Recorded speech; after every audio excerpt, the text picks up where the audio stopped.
KP, जो तुम्हें भूल गया है उसे याद करके रोना अच्छा नहीं है। वो मुझे याद नहीं आई मास्टर, नजर आ गई।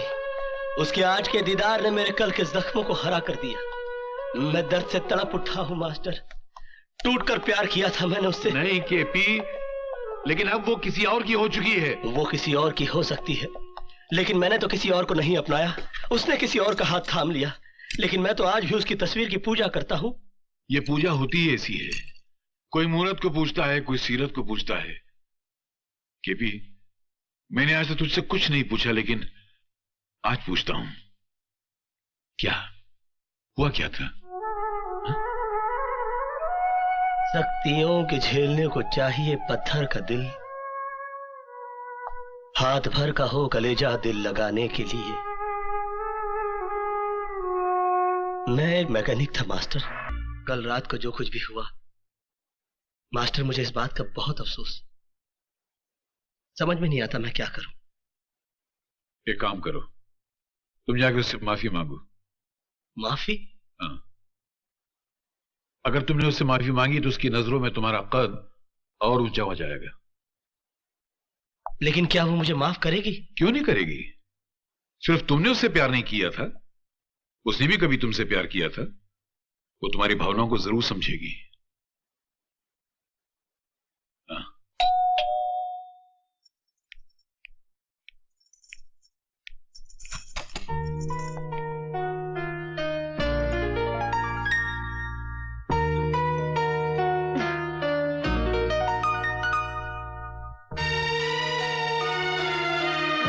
कल रात जो कुछ भी हुआ मैं उसके लिए बहुत शर्मिंदा हूं। दरअसल कल मैं अपने अतीत के उस टूटे हुए मंदिर में चला गया था जहां कभी मैं किसी पूजा की पूजा किया करता था। तुम्हारा अतीत, मेरा आज और मेरा मुस्तकबिल दोनों बिगाड़ देगा। तुम एक मैकेनिक थे ना? एक मैकेनिक बिगड़ी हुई को बनाता है, बनी को बिगाड़ता नहीं। प्लीज मेरी गृहस्थी तबाह मत करना। पूजा, किस अतीत की बात कर रहे हो तुम? मुझे देखकर तुम्हें तुम्हारा अतीत याद आया? मेरी मांग का सिंदूर और ये गले का मंगलसूत्र, ये क्यों नहीं नजर आया तुम्हें? तुम ये क्यों भूल गए कि अब मैं तुम्हारी पूजा नहीं बल्कि किसी की पत्नी हूँ? कल रात जो कुछ भी हुआ वो तुम्हारी ख्वाहिश थी। तुम्हारे अंदर आज भी मुझे पाने की हसरत जिंदा है। तुम मेरे पति, मेरे घर पर इसलिए मेहरबान हो ताकि उसकी आड़ में तुम मुझ तक पहुंच सको, लेकिन अब मैं तुम्हारी पहुंच से बहुत दूर हो चुकी हूँ। अब तुम मुझे इंसान तो दूर, देवता बनकर भी हासिल नहीं कर सकते। कभी नहीं, किसी भी जन्म में नहीं, किसी भी जन्म में नहीं, किसी भी जन्म में नहीं।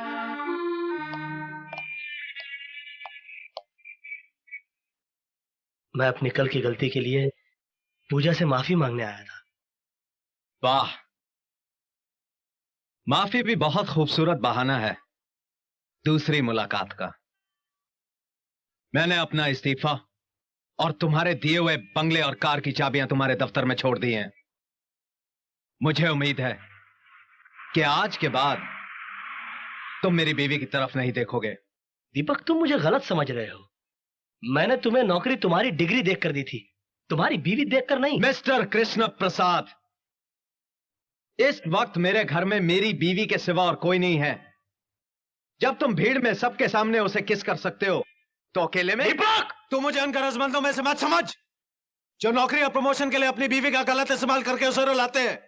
मैं जानता हूं तुम बहुत बड़े आदमी हो, लेकिन मेरी आन मेरी आबरू से बड़े नहीं। मैं तुझे इस कदर जलील कर दूंगा कि तू किसी को अपना मुंह दिखाने के काबिल नहीं रहेगा, समझे?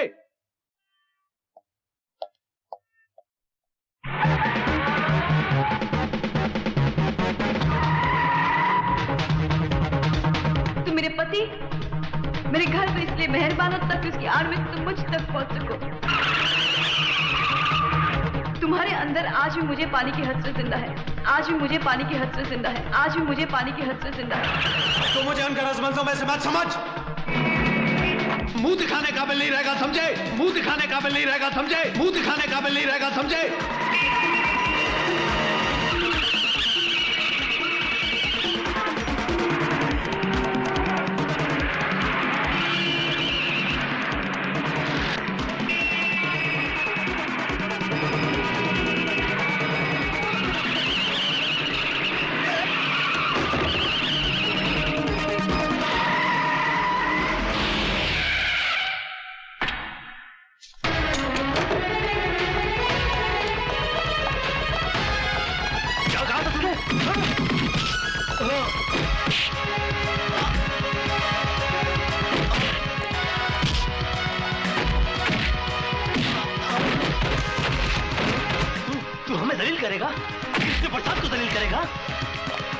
जा बुझा।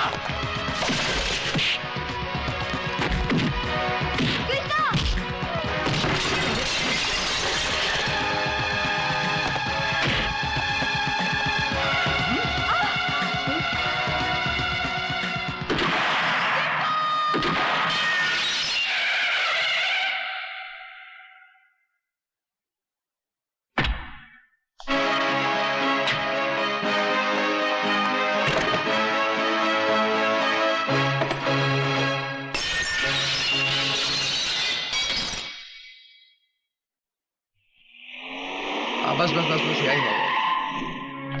आइए। रामा रामा, क्या बात है लाली? ये सब क्या है? मिस्टर दीपक, आप पर चार्ज है। आपने केपी ग्रुप ऑफ इंडस्ट्रीज का लाखों रुपए का गबन किया है। व्हाट?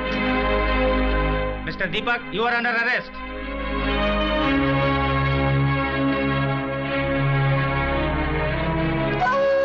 हुजूर, आपने जैसा मुझसे कहा था मैंने वैसा कर दिया। दीपक को जेल भिजवा दिया। रामा रामा। हुजूर, आपसे एक बात कहना तो मैं भूल ही गया। उस दिन पार्टी वाले दिन दीपक की पत्नी मेल देखने आई थी। आपके चैम्बर में घुसकर अपनी तस्वीरें देख रही थी। मैं अचानक वहां पर पहुंच गया। मुझे देखते ही उसके चेहरे का रंग बदल गया। मैं समझ गया कि आपने मेरी जगह दीपक को क्यों दी थी। रामा रामा।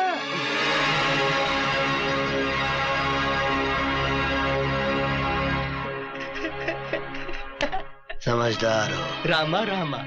हजूर, मैंने आपका नमक खाया है। आपकी ये बात मैं बाहर जाके किसी से कहने वाला थोड़ा ही हूँ।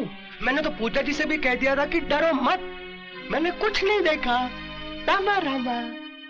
लाली, इस दुनिया में लोग मोहब्बत से सिर्फ मोहब्बत करते हैं, मगर शायद मैं दुनिया का पहला शख्स हूं जिसने अपनी पहली मोहब्बत से जंग का ऐलान कर दिया है। Yes sir, I will do. Mister Bajaj, मेरी समझ में ये नहीं आता कि आपको मैं कैसे समझाऊं। आपका केस बिल्कुल एक तरफा है, इसमें कोई गम नहीं है। आपके बेटे को सजा से कोई बचा नहीं सकता। केपी साहब, मैं आपसे अपने बेटे की रिहाई की भीख मांगने आया हूँ। कुछ एहसान तो आपने अपनी मर्जी से किए थे, कुछ मैं आपसे मांगने आया हूँ। कृष्ण प्रसाद मांगने वाले को सिर्फ भीख देता है, मगर तुम उन भिखारियों में से हो जो सिर्फ धुतकार के काबिल हैं। सच्चाई क्या है हुजूर, ये तो मैं नहीं जानता, मगर मैं ये जरूर जानता हूँ कि जिसे आप जैसा बड़ा आदमी मुजरिम कह दे, उसे बेकसूर कोई भी साबित नहीं कर सकता। आपके कहर ने मेरी कमर तोड़ दी है हुजूर। मैं आपके सामने हाथ जोड़ता हूँ, मेरे दीपक को छोड़ दीजिए। ये जानते हुए भी कि उसने मुझे जलील किया, मेरी कंपनी में लाखों रुपए का गबन किया। कृष्ण प्रसाद इज्जत और दौलत दोनों को एक साथ गवाकर खुश रहने वालों में से नहीं है, समझा? रहम कीजिए मुझ पे, मैं बहुत थक गया हूँ। मेरे बूढ़े कंधों पे एक बदनामी का बहुत बड़ा बोझ आ पड़ा है। छोड़ दीजिए मेरे बेटे को।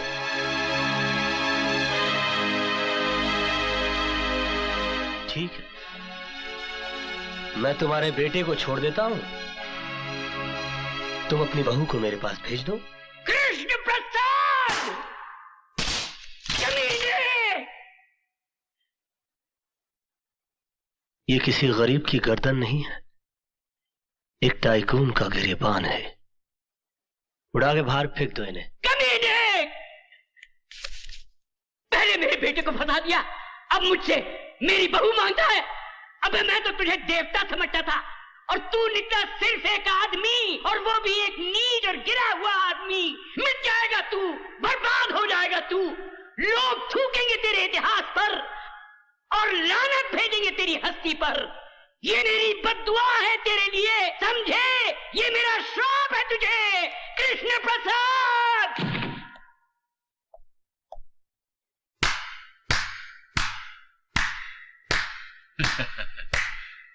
वाह कृष्ण प्रसाद, वाह वाह वाह वाह। आज मुझे पहली मर्तबा पता चला कि इतने बड़े महल में रहने वाला शख्स इतना छोटा भी हो सकता है। अरे जिस मोहब्बत को तो अपनी मोहब्बत के बल से हासिल ना कर सका, उस मोहब्बत को अपनी कायरता छल कपट से हासिल करना चाहता है। आज मुझे पता चला कि तेरे इस मासूम और भोले चेहरे के पीछे एक शैतान, एक भेड़िया रहता है। मास्टर, चिल्ला मत। तू मोहब्बत में मीठा जरूर है, मगर मोहब्बत के फलसफे को नहीं समझा तू। बहुत ऊंचा फलसफा है, और मैं यहां तेरी शरारतों को रफू करने आया था। तेरी बदतमीजों को रफू नहीं कर सकता मैं जा रहा हूं। अरे जा, मुझे किसी की जरूरत नहीं है। अरे जब मैंने अपने दिल में रहने वालों के जाने का अफसोस नहीं किया तो घर से जाने वालों की परवाह क्या करूंगा।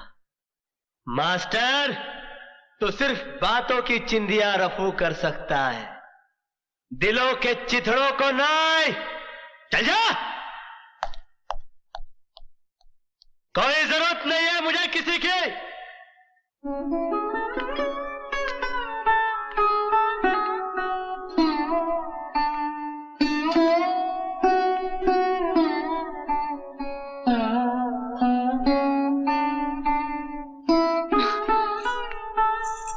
बाबूजी, क्या कहा कृष्ण प्रसाद ने? अरे कहेगा क्या, वो खुद दीपक को छुड़ाएगा। आखिर वो भी तो किसी का बेटा है, वो भी तो समझता होगा कि बेटे पे हुए अन्याय बाप को किस तरह रुलाते हैं। उन्होंने कहा क्या बाबूजी? कहा ना वो छुड़ा देगा। बाबूजी, मेरे चेहरे पे घूंघट नहीं है, मैं आपकी आंखों में अपमान के आंसू देख रही हूँ। बहू, कोई ऐसी कड़वी बात अब सुनकर आए हैं जिसे कहते हुए आपकी जबान आपका साथ नहीं दे पा रही है। मुझे बताइए बाबूजी, पति के गम से ज्यादा गमगीन कोई बात नहीं हो सकती जिसे एक पत्नी सुन ना सके। मेरी बात तो सुनो बहू। मैं आपकी बात समझ रही हूँ बाबूजी, मगर ये नहीं समझ पाई कि कृष्ण प्रसाद मेरे पति को छोड़ना नहीं चाहते या आप उसे छुड़ाना नहीं चाहते। हाँ, मैं छुड़ाना नहीं चाहता। कोई बाप अपने बेटे की ऐसी रिहाई नहीं चाहेगा जिसके लिए उसे अपनी बहू के सम्मान को बेचना पड़े।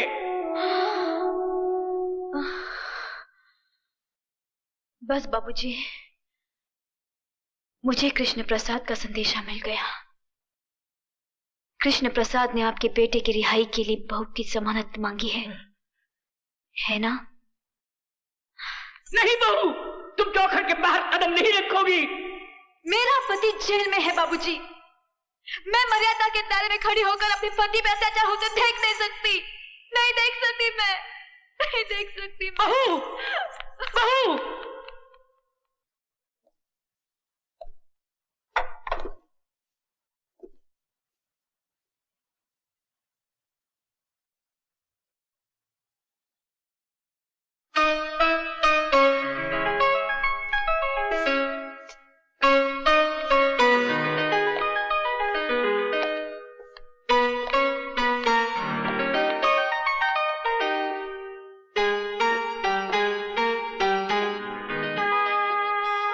मैं आ गई हूं केपी साहब, मगर ये मत सोचना कि मैं तुम्हारी मर्जी से आई हूं। मुझे यहां मेरी मजबूरी लाई है। पति पत्नी के लिए भगवान होता है, और मैं अपने पति के लिए कोई भी कुर्बानी देने के लिए तैयार हूं। बोलो, उन्हें छोड़ने का क्या लोगे? बोलो, जवाब दो। तुम्हारा ईमान धर्म तो बिजनेस है ना? बोलो, क्या उतारूं? कंगन, ये मंगलसूत्र, या फिर ये?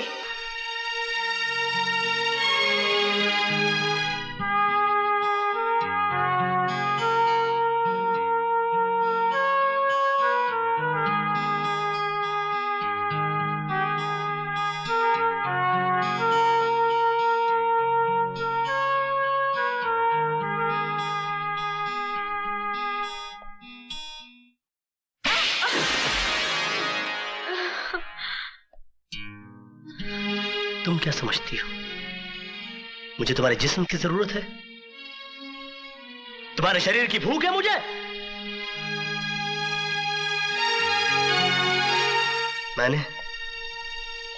मैंने कभी तुम्हारे जिस्म से नहीं, तुम्हारी आत्मा से प्यार किया।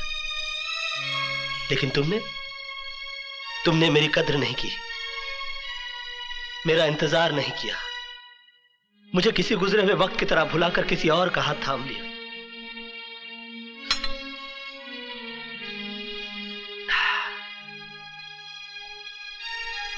प्यार हम दोनों ने किया, मगर तड़पना सिर्फ मेरे नसीब में आया।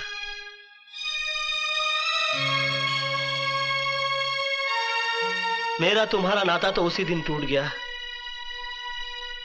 जिस दिन तुम्हारी शादी हुई।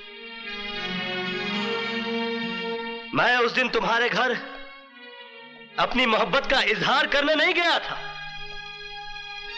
अपने दर्द, अपनी तड़प का हिसाब मांगने के लिए नहीं गया था, बल्कि उस रात पार्टी में हुई इस गलती की माफी मांगने के लिए गया था जो तुम्हारे जुदाई, तुम्हारे सोग में चोट खाए मेरे दिल के हाथों हो गई। लेकिन तुमने मेरे जज्बात को नहीं समझा, मुझे कोई गिरा हुआ या घटिया आदमी समझकर धिक्कार दिया। मैंने तुम्हारे साथ जो भी किया वो बदला लेने के लिए नहीं किया, बल्कि तुम्हें इस बात का एहसास दिलाने के लिए किया कि तुम जो सोच रहे हो ऐसा नहीं है। मेरे मन में कोई खोट, कोई पाप नहीं है।